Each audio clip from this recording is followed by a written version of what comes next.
Talk to Matt Vickers, who is, of course, Shadow Minister for Crime, Policing and Fire. Matt, very good morning to you.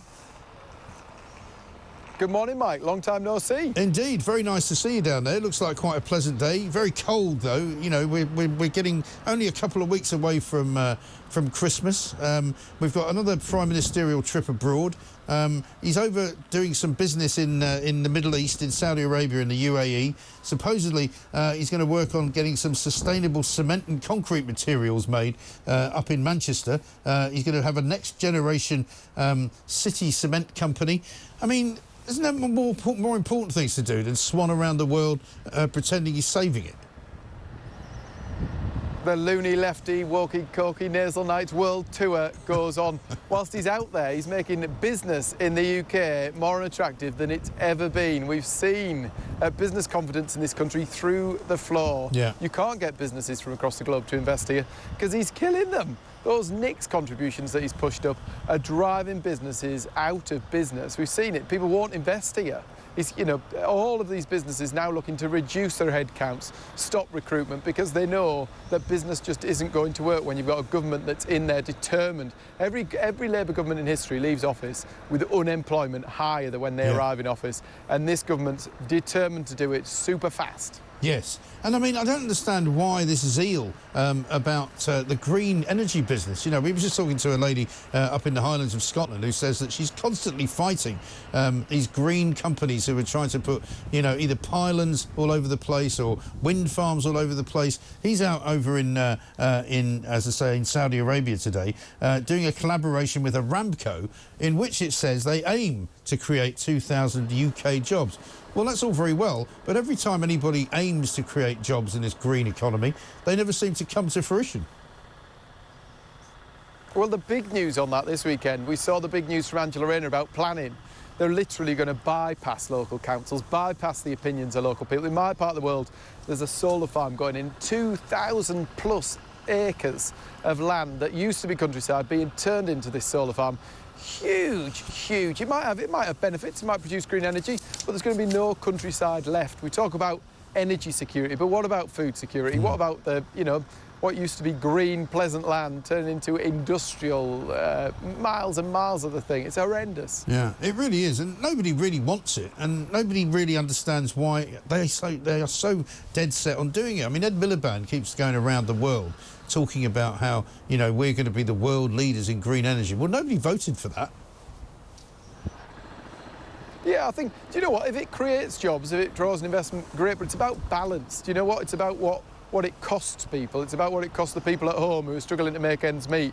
All that, you know, net zero at any cost is a ridiculous prospect. You've got to do it in moderation, you've got to do it in a pragmatic way. And if there's great jobs to be out of it, fantastic, but actually it tends not to be the case. This bizarre obsession with going green at all costs is dangerous. Yeah, and do you know that the Mayor of the North East, somebody called Kim McGuinness, is out there with the Prime Minister in Saudi Arabia to progress talks on further green energy investment between Saudi Arabia and the North East? I mean, is it not enough that they bought Newcastle Football Club? Well, that's one perspective, I'm sure. But I think, do you know what? This green stuff is about being pragmatic. It's about whether there's a win, we should take it. But actually, the obsession is out of context. And I'm sure he'll find another reason to go somewhere else next week on his world tour. Oh, yeah, he's going to Cyprus, I think, after this. And then he's got a couple of other spots that he's got in mind. Let me ask you about what's going on in Syria, though, because, I mean, you would think when he went to the Middle East, that would be the big story. But in fact, the biggest story is in Syria, where he isn't. But the main rebel group, an organisation known as HTS, Hayat Tahrir al-Sham, is prescribed as a terrorist group in the UK, which means it's illegal to engage with them. Pat McFadden from the Cabinet Office has been in the media studios this morning saying that Britain may well reconsider whether it's worth talking to these people, depending on what happens. What do you say to that? I think, do you know what, so the world's welcoming the news about Assad, the end of a barbaric regime, but we've got to be careful about what comes next. We've got to be cautious, because we've seen in too many cases across the globe where we lose one dictator and they're replaced by something equally as bad. We need stability, we need security now for the Syrian people. We need to work with them as an international community to make sure they get that, but on their own terms. Yeah, so, I mean, you would not, at this moment in time, lift their status to make them legal, would you?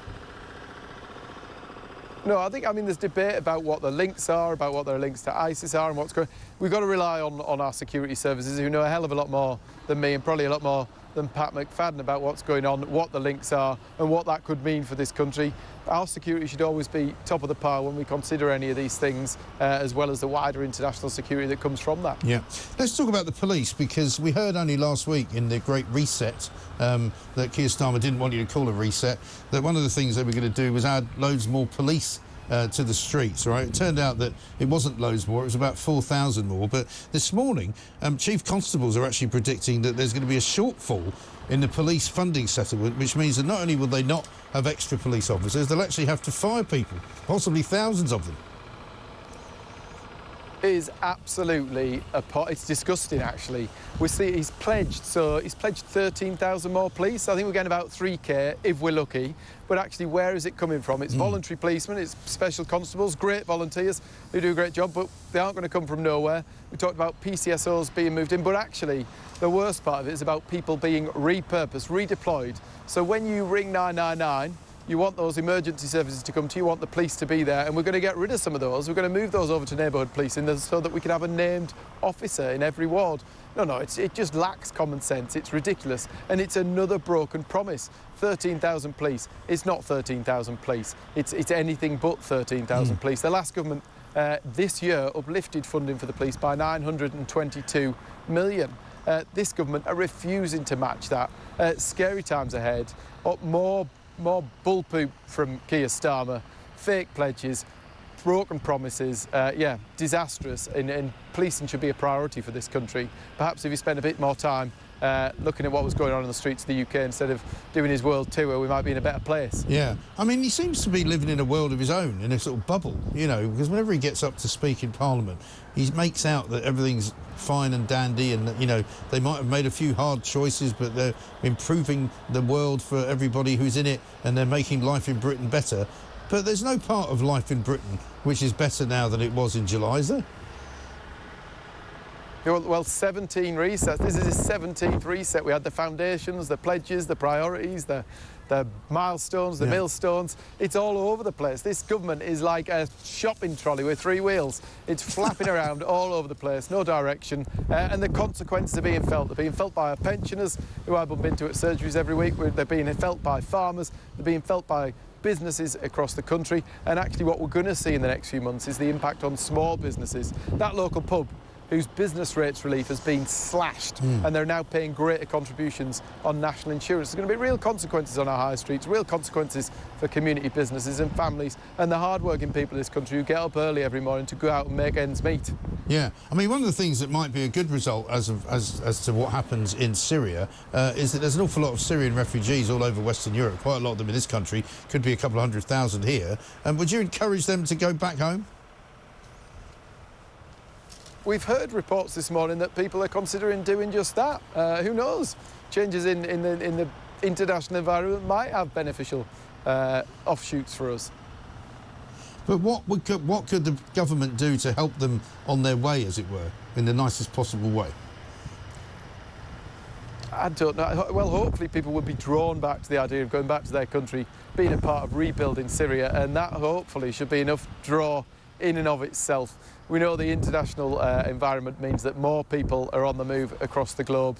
If this is one way to keep people at home, help them rebuild their country, that's got to be a positive. Yeah, I mean, I'm thinking in terms of things like, you know, chartering a couple of planes. You know, I mean, we've often had rescue planes going to countries to bring British people back here. Why not go the other way and say, you know, there's about, you know, a couple of 100,000 Syrians who want to go back to Syria, we'll put them on a plane. Well, you know what, there's all these return agreements that we'd started putting in under the last government, really positive stuff to be able to help people on their way back to the country from which they came. I mean, we talked about Albania was the hugely successful example of that, where we saw the number of people. Albania was one of the top places from which people were arriving in this country. We set up a returns agreement that meant that if they arrived here, they went straight back, and all of a sudden, the number of people arriving here fell by 96%. Yeah. Really positive stuff. We need to see a lot more of that going forward. So if we can do anything to help those Syrian people stay where they're coming from, good stuff.